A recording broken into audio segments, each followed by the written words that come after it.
আসসালামু আলাইকুম। C programming এর বাংলা ভিডিও টিউটোরিয়ালে আপনাদের সবাইকে স্বাগত। আশা করি সবাই ভালো আছেন। আমি আপনাদের সাথে আছি ডিএম মেহেদী হাসান আলী। আজকের এই ভিডিওতে আমরা আলোচনা করব difference between operators and operand in C programming language. আমি জানি আপনারা অনেকেই জেনে থাকবেন এদের ভিতরে পার্থক্য কি, তবু যারা জানেন না এবং আপনাদের রিভাইজডের জন্য আমি আবারও নতুন করে বলবো। Difference between operators and operand, এটা বোঝার আগে আমাদের এই সমীকরণটা বুঝতে হবে। এই সমীকরণে যেটা করা হয়েছে, এ এবং বি এর যোগফল আরেকটি পাত্রে রাখা হয়েছে, যে পাত্রের নাম হচ্ছে সি। এখানে এদের যোগফলগুলো অ্যাসাইন করা হয়েছে আরেকটা পাত্রে, যে পাত্রের নাম সি।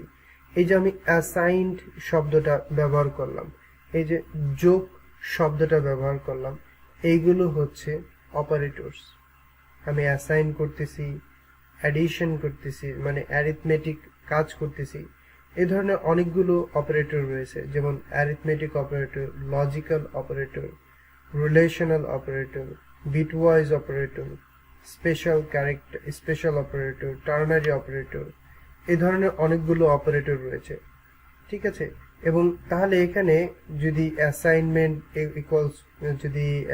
অপারেটর ইকুয়াল হয়ে থাকে, প্লাস যদি অ্যারিথমেটিক অপারেটর হয়ে থাকে, তাহলে অপারেন্ট কোনগুলো আপনারা ডেফিনেটলি বুঝতে পারতেছেন।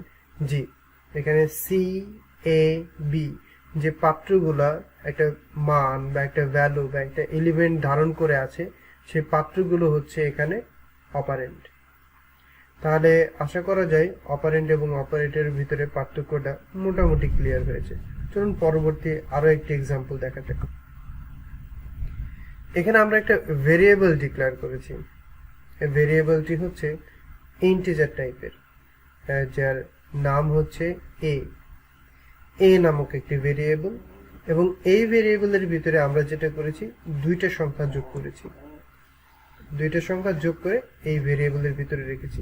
দুটো সংখ্যা হচ্ছে 10 এবং 20। এদের মাঝখানে একটা যোগ চিহ্ন রয়েছে, যেটা কিনা অ্যারিথমেটিক অপারেটর। তাহলে 10 এবং 20 এর যোগফল আমরা যে পাত্রে রাখছি, সেই পাত্রের নাম হচ্ছে এ। তাহলে অ্যাসাইন করা হচ্ছে আরেকটি পাত্রে, যেটাও কিনা একটা অপারেন্ট। আর 10 আর 20 এগুলোও হচ্ছে অপারেন্ট। তার মানে আমরা বুঝলাম শুধুমাত্র পাত্র না, ভ্যালু কিন্তু আমাদের অপারেন্ট হতে পারে। শুধুমাত্র পাত্র না, ভ্যালু আমাদের অপারেন্ট হতে পারে। এরকম কনস্ট্যান্ট, এগুলো হচ্ছে অপারেন্ট। আর plus, equal, logical, greater than, less than, not equals to, এই ধরনের যে বিষয়গুলো আছে, সেগুলো হচ্ছে আমাদের অপারেটরের তালিকায় পড়বে। আশা করা যায় আপনাদের অপারেটর এবং অপারেন্টের ভিতরে যে পার্থক্যটা, সে পার্থক্যটা ক্লিয়ার হয়েছে। যদি এই ভিডিওটি ভালো লেগে থাকে, তাহলে অবশ্যই আপনাদের বন্ধুদের সাথে শেয়ার করবেন। ধন্যবাদ, ভালো থাকবেন, সুস্থ থাকবেন। পরবর্তী ভিডিওতে আপনাদের সাথে আবারও দেখা হবে। আসসালামু আলাইকুম।